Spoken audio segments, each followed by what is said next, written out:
dear students, അപ്പോൾ നമ്മൾ എക്സാമിന് വേണ്ടിയിട്ട് നല്ല അടിപൊളിയായിട്ട് പെർഫോം ചെയ്തുകൊണ്ടിരിക്കുകയാണ്.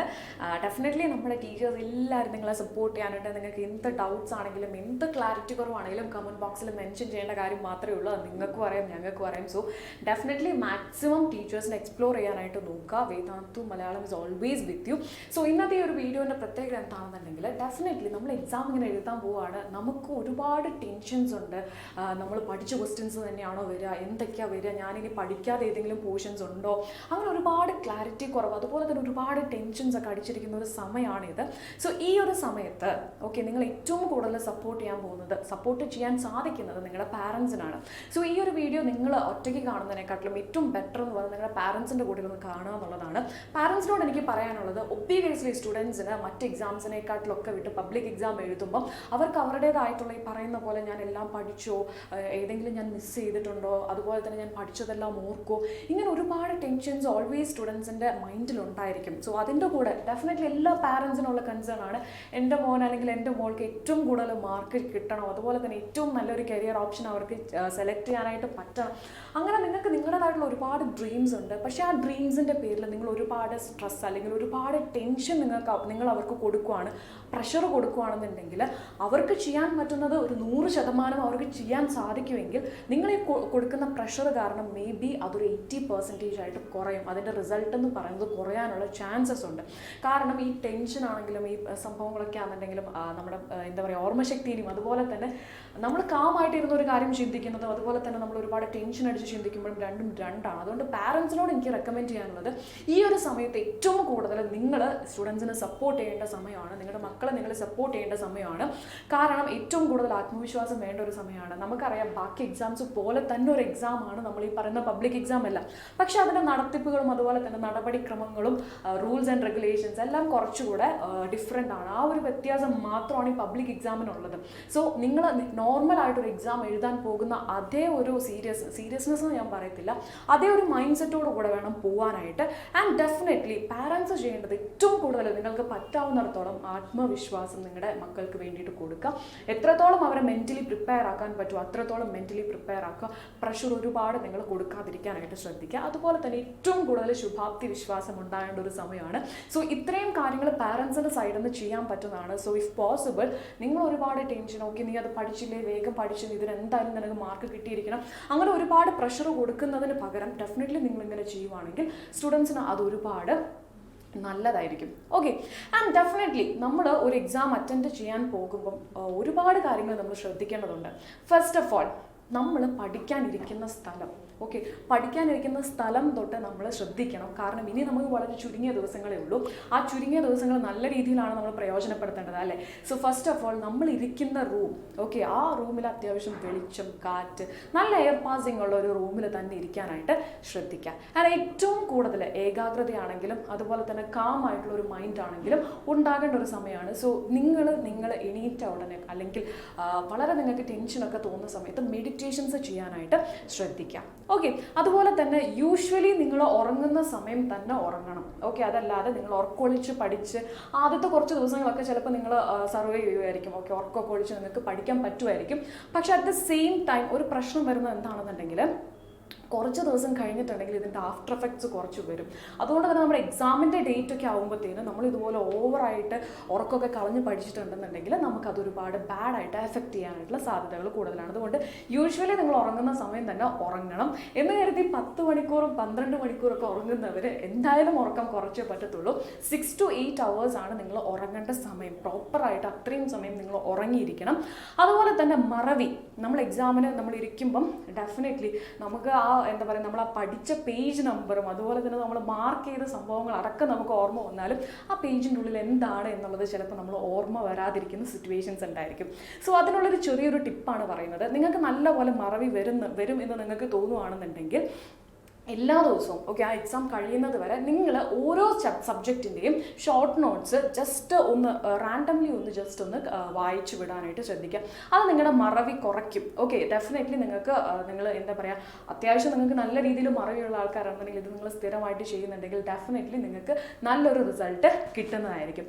അതുപോലെ തന്നെ നിങ്ങൾ ഫ്രണ്ട്സിനെ ഡെഫിനറ്റ്ലി നിങ്ങൾ വിളിക്കണം, നിങ്ങൾക്ക് കുറച്ചുകൂടെ ഒന്ന് കാം ആവാനായിട്ടൊക്കെ വിളിക്കണം.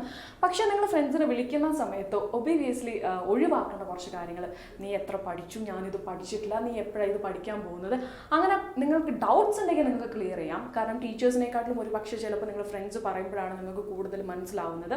പക്ഷേ അറ്റ് ദി സെയിം ടൈം നിങ്ങൾ ഇത്തരം ചോദ്യങ്ങൾ, എത്രത്തോളം നീ പഠിച്ചു, ഞാനിനി ഇത്രത്തോളം പഠിക്കാനായിട്ട്, അതൊക്കെ ഒഴിവാക്കാനായിട്ട് ശ്രദ്ധിക്കുക.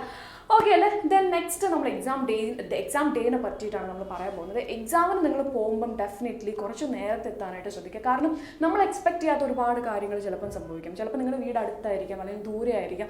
സോ ഈ പറയുന്ന പോലെ ട്രാഫിക്കോ എന്തെങ്കിലുമൊക്കെ വന്നിട്ടുണ്ടെങ്കിൽ നിങ്ങൾക്ക് ഡെഫിനറ്റ്ലി നിങ്ങൾ ലേറ്റ് ആകുന്നത് വഴി നിങ്ങൾക്ക് ടെൻഷൻ കൂടും. അതിൻ്റെ ഭാഗമായിട്ട് ചിലപ്പോൾ നിങ്ങൾ കുറേ കാര്യങ്ങളൊക്കെ മറന്നു പോകാനൊക്കെ സാധ്യതയുണ്ട്. അപ്പം അതുകൊണ്ട് തന്നെ നിങ്ങൾ സാധാരണ എത്തുന്നതിനെക്കാട്ടിലും കുറച്ച് സമയം മുന്നേ നിങ്ങൾ എക്സാം ഹാളിൽ എത്താനായിട്ട് ശ്രദ്ധിക്കുക. ഓക്കെ, ഇനി അവിടെ വന്നിട്ടുണ്ടെങ്കിലും എന്താണ്, നമ്മുടെ ഫ്രണ്ട്സാണ് മേജറായിട്ട് നമുക്ക്. കാരണം ചിലപ്പോൾ നിങ്ങൾ സ്റ്റഡി ഹോളിഡേയ്സ് അല്ലെങ്കിൽ കുറച്ച് ദിവസത്തെ ഗ്യാപ്പ് കഴിഞ്ഞിട്ട് കാണുന്നതാണ്, ഒരുപാട് കാര്യങ്ങൾ സംസാരിക്കാനുണ്ടാവും. അങ്ങനെ സംസാരിച്ചിട്ടുണ്ടെങ്കിൽ പോലും പഠിച്ച കാര്യങ്ങളും പഠിക്കാത്ത കാര്യങ്ങളും ഒന്നും മിണ്ടാനിരിക്കരുത്. ഓക്കെ, ഒരു കാര്യം നിങ്ങൾ അത് സംസാരിക്കരുത്, പഠിക്കുന്ന കാര്യമായിട്ട് ഒന്നും പറയരുത്. കാരണം ഇനിയുള്ള നിങ്ങൾ ചെന്നതിന് ശേഷം ഉള്ള ഒരു അരമണിക്കൂർ 1 മണിക്കൂർ കൊണ്ട് നിങ്ങൾക്ക് ഒന്നും ചെയ്യാനായിട്ട് പറ്റില്ല. ആൻഡ് ഡെഫിനറ്റ്ലി എക്സാം ഹാളിൽ കയറുന്നതിന് മുമ്പ് ഞാനടക്കം പഠിച്ചുകൊണ്ടിരിക്കുന്ന സമയത്ത് ലാസ്റ്റത്തെ ഒരു 5 മിനിറ്റ്, ഓക്കെ, ആ 5 മിനിറ്റ് കൊണ്ട് ഞാനും പലപ്പോഴും ചിന്തിച്ചിട്ടുണ്ട് റോബോട്ടിനെക്കാട്ടിലും എത്രയും ഫാസ്റ്റ് ആയിട്ടാണ് എൻ്റെ തലയിലെല്ലാം കയറുന്നത്. പക്ഷേ അത് എക്സാമിൻ്റെ സമയത്ത് എനിക്ക് ഓർമ്മ വരാറില്ല. നമുക്ക് പെട്ടെന്ന് ഇത് വായിക്കുമ്പോൾ തോന്നും ഓക്കെ ഇതൊക്കെ ഫുൾ ഡെറിവേഷൻ അടക്കം ചിലപ്പോൾ നമ്മുടെ തലയിൽ നിൽക്കുമെന്നൊക്കെ നമുക്ക് തോന്നും, പക്ഷെ നിൽക്കില്ല.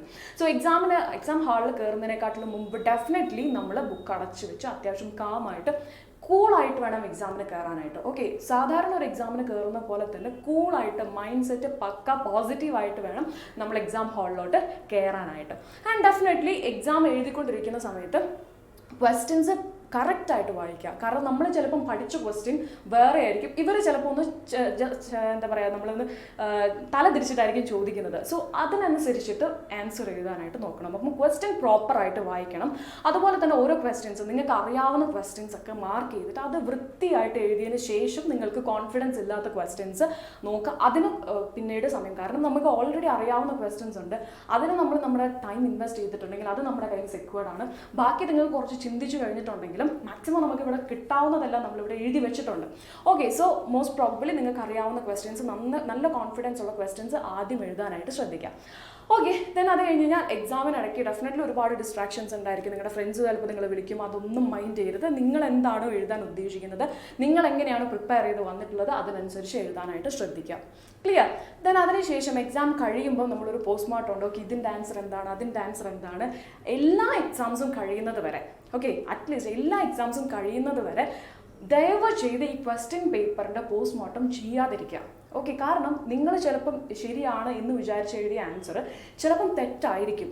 അത് ഡെഫിനറ്റ്ലി നമ്മുടെ അടുത്ത എക്സാമിനെ ബാധിക്കാൻ പോകുന്നത്. കാരണം നമ്മൾ ചിന്ത അതായിരിക്കും, അയ്യോ ഞാനത് തെറ്റിച്ചല്ലോ എന്ന്. സോ ആ ഒരു സിറ്റുവേഷൻ മാക്സിമം ഒഴിവാക്കുക. നിങ്ങൾ എക്സാം കഴിഞ്ഞിട്ടുണ്ടെങ്കിൽ ഒരിക്കലും ആ ക്വസ്റ്റ്യൻ പേപ്പർ അന്നേരം തന്നെ നിങ്ങൾ എന്താ പറയുക റിവൈസ് ചെയ്യാനോ അല്ലെങ്കിൽ ഇതിൻ്റെ ആൻസർ എന്താണെന്നൊക്കെ ചോദിച്ച് നടക്കാനോ ഒന്നും നിൽക്കരുത്. ഡെഫിനറ്റ്ലി അത് ഒരിക്കലും മിസ് ചെയ്യരുത്. അതൊരിക്കലും നിങ്ങൾ എക്സാം ടോട്ടൽ എല്ലാ എക്സാംസും എല്ലാ സബ്ജക്ട്സും കഴിഞ്ഞതിന് ശേഷം വേണമെങ്കിൽ നിങ്ങൾക്കത് ചെയ്യാം. ഓക്കെ, എക്സാംസ് കഴിയുന്നതിന് മുമ്പ് ഒരിക്കലും അത് ചെയ്യരുത്. പിന്നെ പരീക്ഷാ തീയതികളും പരീക്ഷ ഏതാണോ സബ്ജക്റ്റ് അത് കൃത്യമായിട്ട് അറിഞ്ഞിരിക്കണം. ഓക്കെ അല്ലേ? കാരണം ഞാൻ പേഴ്സണലി എക്സ്പീരിയൻസ് ചെയ്തിട്ടുള്ളതാണ്. എൻ്റെ ഒരു ഫ്രണ്ട് കൃത്യമായിട്ട് വേറൊരു സബ്ജക്റ്റാണ് പഠിച്ചു വന്നത് എക്സാമിന്. സോ അതുകൊണ്ട് നിങ്ങൾ ഇപ്പോഴും പഠിച്ചുകൊണ്ടിരിക്കുന്ന സമയത്ത് ഏതൊക്കെ ദിവസം ഏതൊക്കെയാണ് സബ്ജക്റ്റ് എന്നുള്ളത് കൃത്യമായിട്ട് എഴുതി വെക്കാനും അത് മനസ്സിലാക്കാനും ശ്രദ്ധിക്കണം. ഒരിക്കലും ഡേറ്റും അതുപോലെ തന്നെ സബ്ജക്റ്റും മാറിപ്പോവരുത്. ക്ലിയർ ആയല്ലോ? ഇത്രയും കാര്യങ്ങളൊക്കെയാണ് നമുക്ക് എന്താ പറയുക എക്സാമിന് വേണ്ടിയിട്ടുള്ള ഒരു ഒരുക്കം എന്ന് പറയാനായിട്ട് നമുക്ക് ഇൻക്ലൂഡ് ചെയ്ത് പറയാവുന്ന കാര്യങ്ങൾ. സോ എഗെയിൻ ഞാൻ പറയുവാണ്, പാരൻസ് നല്ലപോലെ കുട്ടികളെ സപ്പോർട്ട് ചെയ്യുക. പ്രഷർ കൊടുക്കുന്നതിന് പകരം അവരെ മെൻ്റലി പ്രിപ്പയർ ചെയ്യിപ്പിക്കുക. അതുപോലെ തന്നെ സ്റ്റുഡൻസിൻ്റെ സൈഡിൽ നിന്ന് ഇത്രയും പറഞ്ഞ കാര്യങ്ങളൊക്കെ നിങ്ങൾ ചെയ്തിരിക്കണം. അത് നിങ്ങളുടെ റിസൾട്ട് എന്തായാലും കൂട്ടേ ഉള്ളൂ, കുറയ്ക്കില്ല ഡെഫിനറ്റ്ലി. അതുപോലെ തന്നെ ടെൻഷൻ ഒട്ടും വേണ്ട. നമ്മൾ സാധാരണ എഴുതുന്ന ഒരു എക്സാം തന്നെയാണ്. ചിലപ്പോൾ നമുക്ക് എന്താ പറയുക പുറത്തുനിന്ന് ഒരു ടീച്ചർ വരുമായിരിക്കും നമ്മുടെ സൂപ്പർവിഷന് വേണ്ടിയിട്ട്. അതുപോലെ തന്നെ നമ്മുടെ ക്വസ്റ്റ്യൻ പേപ്പറും ആൻസർ ഷീറ്റൊക്കെ കുറച്ച് ഡിഫറെൻ്റ് ആയിരിക്കും. അത്തരം കുറച്ച് കാര്യങ്ങൾ മാറ്റി നിർത്തിയിട്ടുണ്ടെങ്കിൽ പബ്ലിക് എക്സാം എന്ന് പറയുന്നത് വേറെ വലിയൊരു സംഭവമൊന്നുമല്ല. ഓക്കെ, ഈ +2 എക്സാം ആണെങ്കിലും 10th എക്സാം ആണെങ്കിലും നമ്മുടെ ലൈഫിൻ്റെ ഏറ്റവും എൻഡ് ഒന്നുമല്ല. അത് നിങ്ങളുടെ മൈൻഡിൽ എപ്പോഴും ഉണ്ടായിരിക്കണം. ഡെഫിനറ്റ്ലി നിങ്ങൾക്ക് നല്ല റിസൾട്ട് കിട്ടിയിരിക്കും. നിങ്ങൾ കാം ആൻഡ് ക്വൈറ്റ് ആയിട്ടാണ് എക്സാം എഴുതാൻ പോകുന്നതെങ്കിൽ ഒരുപാട് ടെൻഷൻ അടിച്ച് നിങ്ങൾ തന്നെ നിങ്ങളുടെ മനസ്സിൽ ഡെഫിനറ്റ്ലി ഉണ്ടായിരിക്കും. നമ്മൾ മനുഷ്യന്മാരാണ്, മനുഷ്യന്മാർക്ക് ടെൻഷൻ ഉണ്ടാകും. പക്ഷേ അതിൻ്റെ ആ ഒരു ടെൻഷൻ്റെ ഡെപ്ത് കുറയ്ക്കാനായിട്ട് മാക്സിമം നോക്കുക, മാക്സിമം കൺവീനിയൻ്റ് ആയിട്ടുള്ള രീതിയിൽ പഠിക്കുക. ഇനിയുള്ള ദിവസങ്ങളിൽ നല്ല രീതിയിൽ യൂട്ടിലൈസ് ചെയ്യാനായിട്ട് നോക്കുക, കറക്റ്റായിട്ട് പ്ലാൻ ചെയ്ത് പഠിക്കാനായിട്ട് നോക്കുക. സോ ഇത്തവണത്തെ എക്സാം എന്തായാലും നിങ്ങൾക്ക് അടിപൊളിയായിട്ട് സ്കോർ ചെയ്യാൻ പറ്റട്ടെ. വേദാന്തു മലയാളം വേദാന്തുവിൽ എല്ലാ ടീച്ചേഴ്സും നിങ്ങളുടെ ഒപ്പം ഉണ്ട്. നിങ്ങൾക്ക് എന്ത് തന്നെ കൺഫ്യൂഷൻസ് ആണെന്നുണ്ടെങ്കിലും നിങ്ങളുടെ റിക്വയർമെൻറ്റ്സ് എന്ത് തന്നെയാണെങ്കിലും നിങ്ങൾ വേഗം തന്നെ നമ്മുടെ കമൻറ്റ് ബോക്സിൽ മെൻഷൻ ചെയ്യുക. വേഗം അതിൻ്റെ സൊല്യൂഷൻസ് ആയിട്ട് ഞങ്ങൾ ഓരോ ടീച്ചേഴ്സായിട്ട് വരുന്നതായിരിക്കും. So yes, all the best. Thank you so much.